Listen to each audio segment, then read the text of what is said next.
Ok, bueno, vamos a hacer unos movimientos por acá. Ahí lo tenemos. ¿Qué tal? ¿Cómo le va? Dios le bendiga. Gracias por permitirnos, como siempre, llegar hasta donde usted se encuentra. Hoy estaremos abordando un tema que sin duda será del interés de todas las personas que habitamos sobre la faz de la tierra. Hoy estaremos hablando sobre la Navidad. ¿Celebra usted la Navidad? ¿Celebramos la Navidad? ¿Por qué la celebro? ¿Por qué la celebramos? Vamos a tener un viaje hermoso a través de la Escritura para que la palabra de Dios escrita nos muestre cómo es que nosotros podemos entender la Navidad de Jesús el Cristo. Esto es en esencia el contexto de todo el trabajo que para la gloria de Dios estaremos realizando en estos días que sin duda son de mucha importancia y trascendencia para los seres humanos que habitamos sobre la faz de la tierra. Bien, pero antes de entrar al tema, necesitamos algunas definiciones. Por ejemplo, la Navidad de Jesús el Cristo solo la celebran consecuentemente los cristianos. Entonces, para empezar con nuestro tema, vamos a definir la palabra cristiano. En Hechos capítulo 11, versículo 25, dice la Escritura: y Bernabé salió rumbo a Tarso para buscar a Saulo, y cuando lo encontró, lo trajo a Antioquía, y se reunieron con la iglesia por todo un año, y enseñaban a las multitudes, y a los discípulos se les llamó cristianos por primera vez en Antioquía. Fue a los discípulos a los que, como consecuencia de su fe en Jesús el Cristo, fueron llamados cristianos. Hoy día, a todos los que creemos en Jesús el Cristo, somos considerados como cristianos. Note algo, por favor, en términos generales, todas las religiones que tienen conocimiento de Cristo y que tienen como referente a Cristo son llamadas y llamados cristianos, pero nosotros necesitamos ir un poquito más lejos en cuanto a esta definición. En el capítulo 28 del Evangelio según San Mateo, la Biblia habla acerca de una instrucción que Jesús dio a sus discípulos nuevamente. Veamos qué dice la Escritura. Mateo 28, versículos 16 al 20. Pero los 11 discípulos se fueron a Galilea, al monte donde Jesús les había ordenado. Y cuando le vieron, le adoraron, pero algunos dudaban. Y Jesús se acercó y les habló diciendo: toda potestad me es dada en los cielos y en la tierra. Por tanto, id y haced discípulos a todas las naciones, bautizándolos en el nombre del Padre, y del Hijo, y del Espíritu Santo, enseñándoles que guarden todas las cosas que os he mandado, y he aquí, yo estoy con vosotros todos los días hasta el fin del mundo. Considerando la cita anterior y esta, nosotros aquí podemos hacer una acotación. La palabra se oye bonita, acotación. ¿Qué significa eso de hacer una acotación? Bien, todos son llamados cristianos y todos creen, pero en esta porción de la Escritura Jesús manda a sus discípulos que hagan ellos mismos otros discípulos. Vayan y hagan discípulos. Entonces, la primera acotación que nosotros queremos compartir con usted es que hay cristianos en términos generales y esos cristianos que toman una decisión de convertir su vida a Jesús el Cristo, de ser transformados por Jesús el Cristo a través de su palabra, se convierten en discípulos. Usted tiene que hacer un examen personal y preguntarse a sí mismo: ¿es cristiano como creyente o es cristiano y se ha hecho discípulo de Jesús?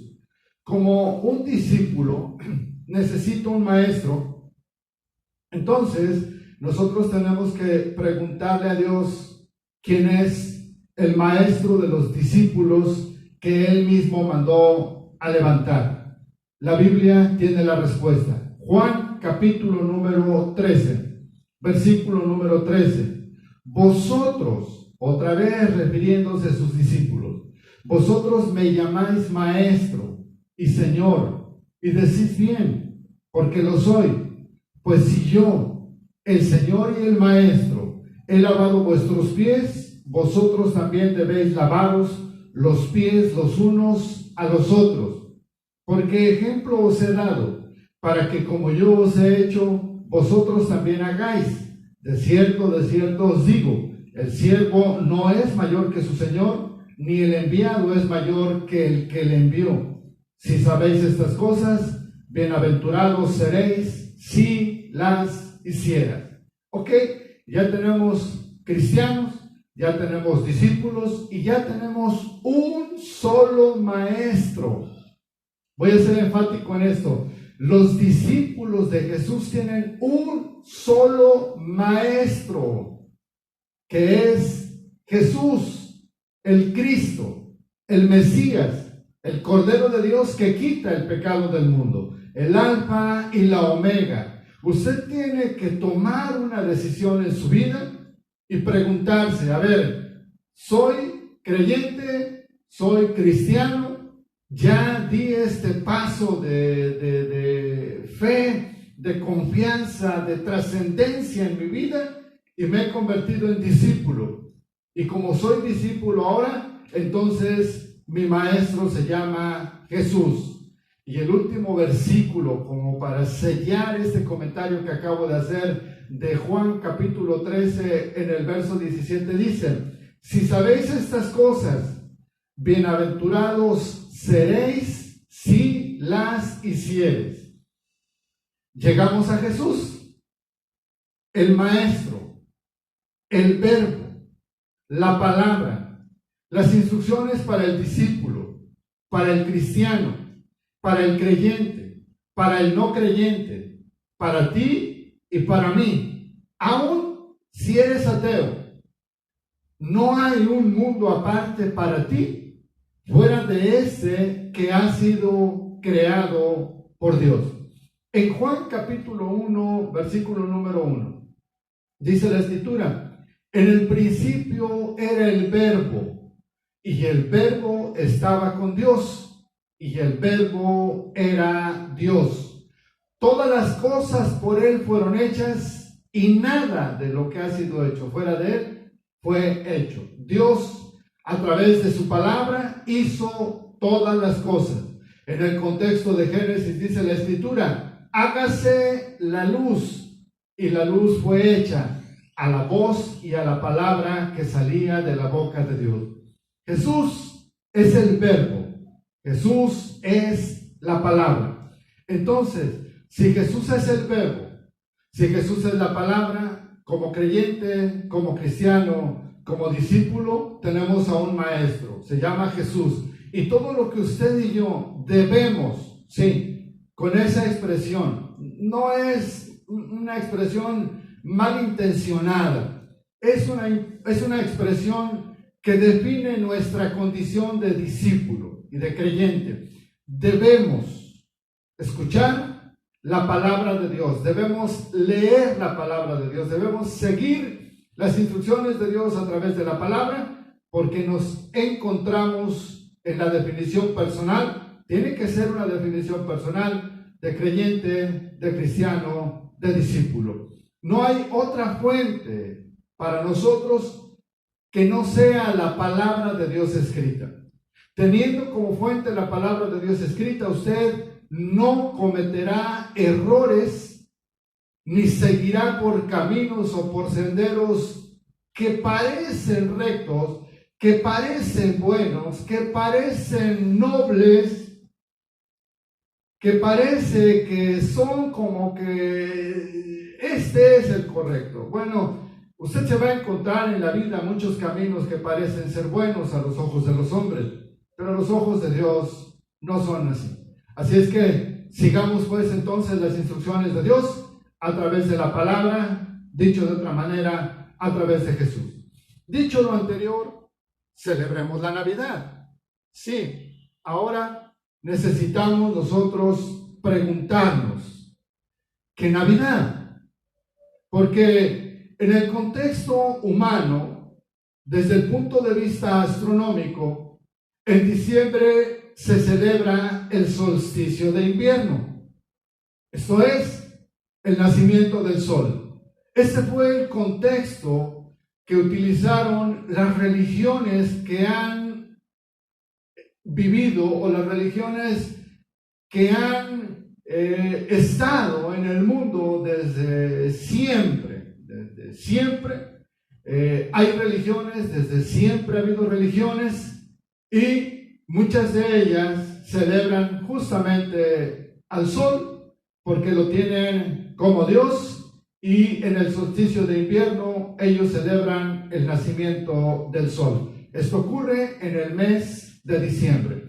Usted puede acceder a toda la información científica al respecto de lo que yo estoy diciendo en los libros de ciencia. Estos libros le darán cuenta y seña de lo que yo estoy comentando. O podemos celebrar la Navidad de Jesús, el Cristo, el Hijo de Dios, desde el punto de vista bíblico, absolutamente. Del solsticio de invierno, desde el punto de vista astronómico, da cuenta la ciencia, pero del nacimiento de Jesús el Cristo, la única fuente confiable es la palabra de Dios escrita. Probablemente usted ya se acostumbró a la celebración. Bueno, ¿por qué no? Con todo este tiempo de anticipación que tenemos para dicha celebración, usted comienza a leer cómo es que acontecieron todas estas cosas. Nosotros estaremos compartiendo algunas porciones de la Escritura que le van a dar luz a usted. Quédese con nosotros para la siguiente entrega porque es importante que usted considere algo. Y este algo es lo que quiero comentar a continuación. Si nosotros no investigamos, no conocemos, no indagamos, no preguntamos, no hacemos la pregunta de el ¿por qué celebro la Navidad? Nunca vamos a encontrar respuestas. Y siempre vamos a estar teniendo una celebración por costumbre, por tradición o simplemente porque yo quiero celebrar la Navidad. La ignorancia nos mantiene en tinieblas. El conocimiento nos encamina hacia la luz. Usted decide. O seguimos en la ignorancia de las cosas por cuenta nuestra, bajo nuestra propia responsabilidad, porque desde que tenemos uso de conciencia hasta el tiempo presente en la vida de cada uno de nosotros, hubo un momento de oscuridad, de tiniebla. Hubo un momento que hubo falta de conocimiento en nosotros. Pero desde que empezamos a tener un uso de conciencia, no podemos entonces buscar ese conocimiento. Dicho de otra manera, fuimos inocentes celebrando a título personal y a decisión propia esta celebración, mientras no conocíamos qué dice la Biblia al respecto. Pero una vez que empezamos a conocer la Escritura, ya no podemos nosotros ser inocentes si seguimos celebrando ese acontecimiento de la misma manera en que lo hemos celebrado siempre. Ahora tenemos la responsabilidad sobre nosotros de tomar las decisiones correctas, dejar atrás cualquier justificación por ignorancia, por tradición o por costumbre, y ahora enfrentar seriamente nuestra vida de fe, indagando y preguntando qué cosa es el nacimiento de Jesús, qué cosa es la Navidad. ¿Qué dice la Biblia al respecto de esto? Así es que, por favor, quédese con nosotros a la siguiente entrega. Será un placer para todos nosotros compartir con usted las porciones bíblicas que le darán luz y entendimiento, porque el tiempo de las tinieblas quedó atrás. Dios le bendiga, que tenga un hermoso día. Hasta pronto.